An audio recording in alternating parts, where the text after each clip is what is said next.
Welcome back to this new lecture. In this lecture, we'll be speaking about use params. So, we'll speak about the usage of that, but first, let me go to this website. Let us go to amazon.in, and over here, okay, how do I go to categories? Okay, if I go to categories, as you all can see, okay, let's not be on Amazon. Let's make press back, and I'm on this imdb.com. As you all can see, I have this route called title. Well, there may be situations where we want to dig in a little bit more. Suppose we have contact, and suppose we have after contact. If I want to write user over here, I want to have some kind of page over here. Of course, there is nothing over here, but we can do so by using use params. So now we will see how we can do that.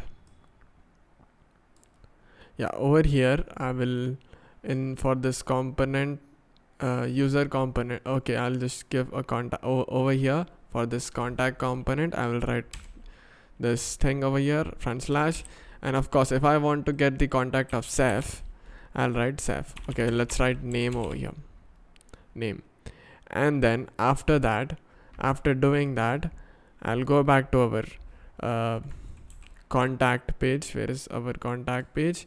And here I would do something called use param. So over here I will create a const, and remember, so if you all remember, over here we gave the parameter after the this title over here, this ttt, for the thing that we gave is colon name. So over here, in order to use that thing, we need to write the same thing, name is equals to use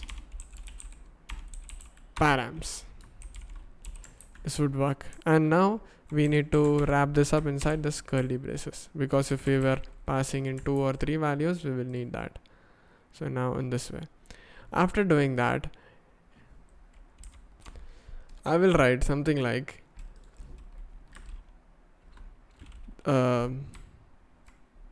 this is a contact name page. So let's write contact and let's pass in Seth over here. Let's see what output we will get. So we are getting some kind of error over here. So the error is all because of this render function. So we need to remove this render and write component over here. Always use component. So objects are not valid. Let me go to over here. Okay, I've mistakenly removed off this thing over here. Now this should work. So as you all can see over here, you just saw that this is hi, I'm a contact Seth page. Now if I just write contact, I wouldn't get anything. And now if I write users, I'll get hello, this is hello, I am a contact users page. So now as you all can see, we are not getting any value if we are pressing this contact over here, because we have set the path as this thing over here. Now if I wanted to write one more parameter like lname, and if I want to receive it from our contact, I can do so by writing comma, comma over here, and write lname.